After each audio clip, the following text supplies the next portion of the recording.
Blood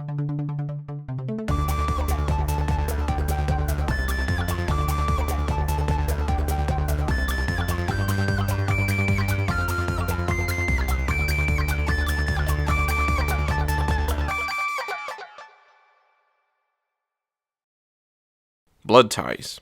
Dawn keeps overhearing things, then she overhears more things, then she overhears something else. At the magic shop, Buffy wants to discuss how to stop Glory, but Willow says they should focus on Buffy's birthday party. So now we are at the complete inverse of where this show started. Just what I was hoping for.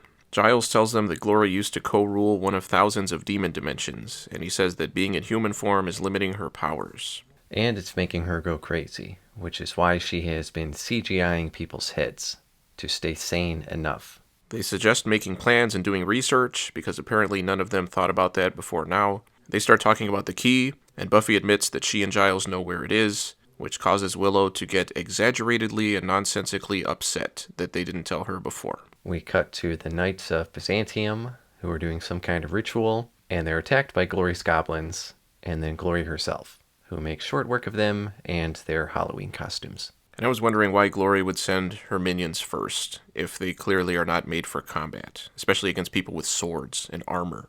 Later, Dawn comes across Willow and Tara doing a spell outside the magic shop, which they say is a warning alarm to let them know if anything hell-goddishly powerful comes near. And if that's something they know how to do, why haven't they done it a long time ago? Even if they didn't know that Glory was a god, I would think that would be a general defense thing. Yeah, why wouldn't they put that around the Hellmouth? Or all over the place, maybe around all of Sunnydale. Talking to them is awkward for Dawn, and when she goes inside, talking to Xander and Anya is also awkward. So she moves to Giles and Buffy tries to keep their banter as it has always been. But Dawn notices Giles put a notebook away when she gets near. She asks Buffy if she's working on something dealing with Glory, and gets annoyed when Buffy won't talk about it. Meanwhile, Glory is interrogating one of the knights about the key, but he won't tell her anything, so she CGIs his head. Buffy opens her birthday presents at her house, and she gets emotional when the gift from Anya and Dawn turns out to be a framed photo of her and Dawn, from a time before Dawn was real. Later, Buffy, Giles, and Joyce are discussing Glory and Glory-related stuff, with Dawn immediately in the next room, again, and Dawn knows something is up. She asks why everyone is always talking about her and acting weird when she's around, and when they won't tell her, she storms off to her room. What a Buffy. She decides to sneak out, and as soon as she hits the ground, she runs directly into Spike, who has a gift for Buffy's birthday. She tells him she was planning on breaking into the magic shop and asks if he wants to come, and for some reason he says okay. Once Spike picks the lock, Dawn goes right for Giles' journal and starts reading about the key. She reads that only those outside reality can see the key's true nature, and Spike says that includes lunatics, causing Dawn to remember the way all the crazy people have been acting toward her. Spike then reads about the monks of the Order of Dagon being able to bend reality and shaping the key into the form of the Slayer's sister. Back at the house, Buffy's lamenting that neither Riley nor Angel nor any other love interest got her a birthday card when Dawn enters, having cut her arm, saying she's not real, she's just a thing. Everyone else leaves, and Buffy and Joyce talk to her, and she says they only care about her because they have to, and she flips out all over again and screams at them to leave. The next day at the magic shop, the gang figures out that Spike was a part of the previous night's events because they find a cigarette butt, so Buffy goes to confront him. Buffy busts into his crypt without using a GoldenEye sound effect for once, and she aggressively questions him, blaming him for Dawn finding out what she really is. He throws it right back in her face, saying Dawn would have found out eventually, and beating him up to make Buffy feel better is her go-to remedy. She leaves angrily, so angrily that she reactivates the GoldenEye sound effect. And I swear that when I made the first note about the sound effect not being there, I didn't know it was about to pop up 20 seconds later. Joyce tries to get Dawn to go to school, but she says she's not going, and Joyce can't make her because she's not really her mother. But then Dawn changes her mind and says she'd rather be at school than at home, and Joyce just sits there because she can't remember her next line. At the hospital, Ben discovers the CGI'd knight and a glory goblin, again walking through the very active and very full hospital without any sort of disguise, tells Ben that he needs to start working with Glory. But Ben says Glory can't touch him, so piss off. Joyce and Buffy discuss Dawn, and Buffy says she needs some time alone, and Joyce reveals that Dawn was suspended for yelling at a teacher. Yeah, good. Stick it to the man. Dawn comes out of her room at, of course, just the right moment to hear Buffy say that she isn't real and they aren't really her family. Because Buffy is verbally expressing how Dawn must feel. So she goes back into her room, slams the door, and starts doing a Charles Foster Kane impression.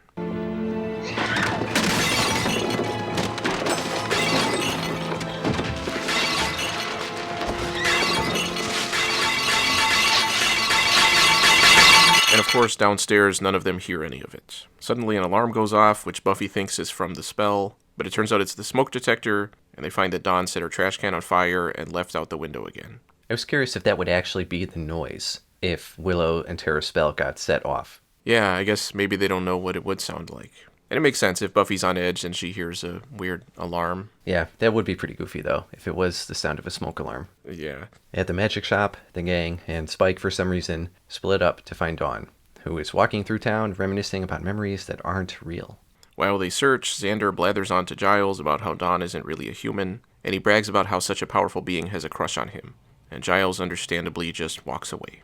Dawn eventually makes her way to the hospital, where all of the CGI'd patients are babbling about the key, including one of the knights. And when the knight says the key must be destroyed, she tries to flee, but runs right into Ben. He takes her to the break room and tries to figure out what's wrong, and she openly talks about being the key because she's an idiot. Ben panics and tells her she needs to run because Glory will hurt her, and he says he can feel Glory coming, but of course Dawn just stands there because, again, she's an idiot, and then Ben turns into Glory. Quite unexpected. But Glory's not aware of anything that Ben knows or has done, and she takes Dawn to a different room for some reason after killing a security guard, who walks in saying, "This area is for hospital personnel only." But that didn't make any sense, because they're in a break room, they've been in there for a while, Ben went in there with his scrubs. Why would this security guard walk into a random room and immediately start saying, "This room isn't for you"? Yeah, I questioned that too. And of course, we've seen that this hospital is so easy to sneak in and out of, and monsters all over the place, and somehow nobody notices that. Maybe he had just gotten admonished for continuing to let goblins just walk around without saying anything.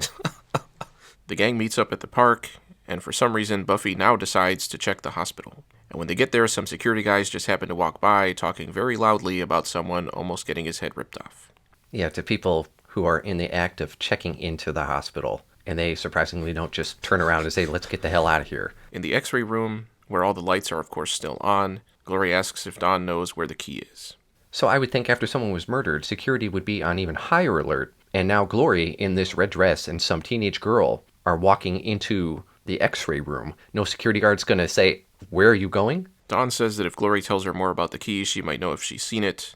But Glory starts coming unhinged and is about to CGI Dawn when Buffy busts in and they start fighting. And even this, a huge battle where they're smashing everything in the room, still does not cause any security guards to say, "What was that?" Giles shoots Glory with a crossbow, but it just bounces off. And I know it's supposed to make Glory seem strong, but since it didn't even tear her dress, I choose to believe it was just a really shitty crossbow. And then Glory grabs a crowbar from Xander and throws it at Dawn, but since it takes so long to get across the room, Buffy manages to jump in the way and gets slightly stabbed. You know, moving objects take longer to get places than we think. Haven't you ever seen that Superman movie where that kid was falling down Niagara Falls? It took him like 40 minutes before he got to the bottom. Oh man, you're gonna make me find that? Yeah. Alright. Willow and Tara manage to cast a spell that teleports Glory away and causes Willow to collapse. And when Buffy asks where they sent her, Willow says they don't know. And then the show cuts to a Looney Tunes episode where Glory pulls a Wile E. Coyote. I get that it was supposed to be funny, but making it that stupid made it not funny. I half expected her to pull out a sign that said "bummer" before she fell. Buffy asks Dawn if she's okay, and Dawn asks why she cares. Buffy tells her it doesn't matter where she came from, she is her sister. And they do that blood oath thing. Dawn suddenly says that Ben was there, but that he must have left before Glory got there, but she can't remember for sure. Buffy tells Dawn they should go home to Joyce, then they walk out together, while everyone else apparently just stands there in perfect silence. Yeah, they're waiting for security to finally show up and say, "Hey, I heard a couple noises. Everything okay in here?" Blood ties.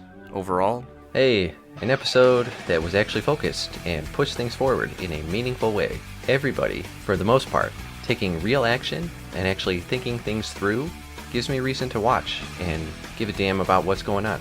And you would think, with Buffy's birthday, they try and turn the focus to that, and I was surprised they didn't. It still bothers me that these goblins can just walk around everywhere, and I'm a little confused as to their intention to fight those knights, because they're weak-ass little goblins.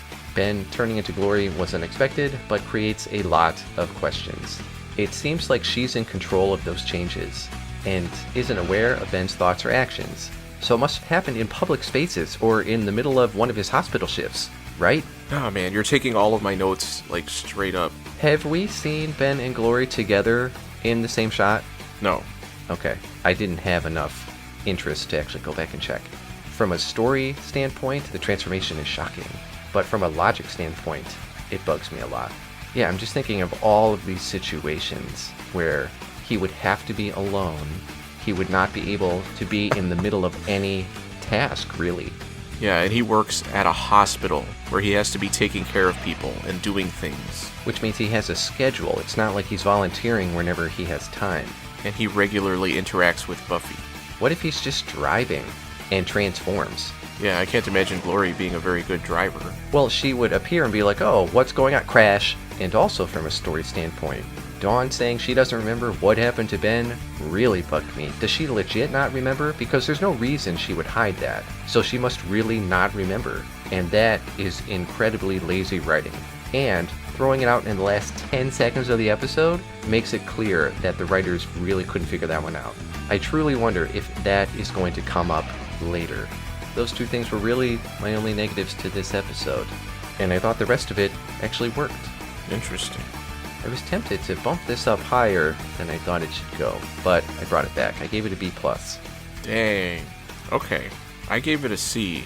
I thought this was another middling episode, but at least we did get some plot advancement. I get Dawn being upset about not being a real girl, but having her act like Buffy does not make her likable, just like Buffy is not likable when she acts like that. Thought they could have handled that much better. But here's my counter to that point. Dawn is actually 14 or whatever, right?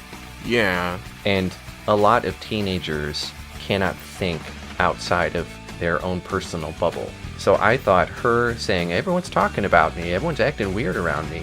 A lot of teenagers actually think that way because, in their mind, whatever they're doing is really all that's going on. I thought that was an interesting take.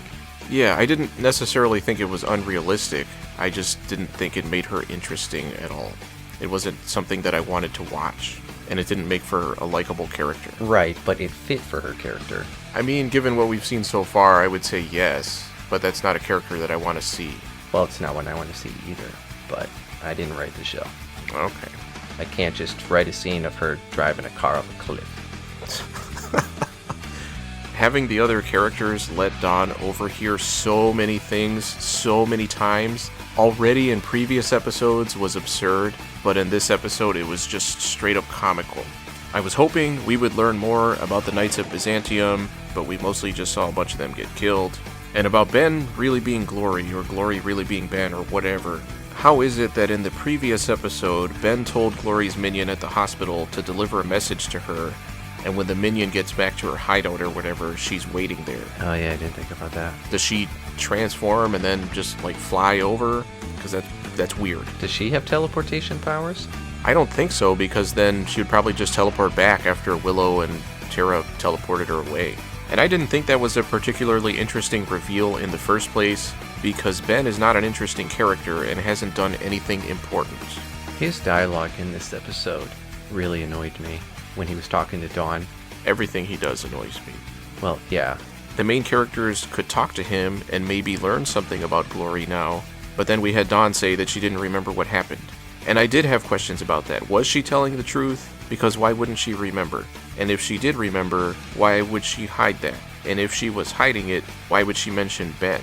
And you would think, after she said Ben was here, Buffy would talk to Ben, even if she didn't want to reveal everything that was happening. She could just ask him, hey, what happened when you were with my sister, and then you weren't? And why did you leave her alone in a hospital when she's just kind of wandering around?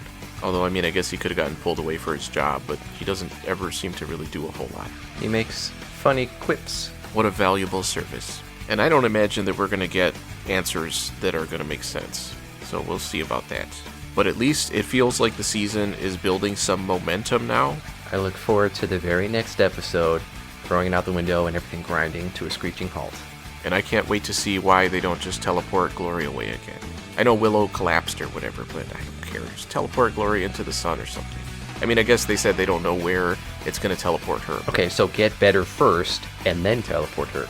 Yeah, see, that's definitely asking too much of these characters, though. On to the next one.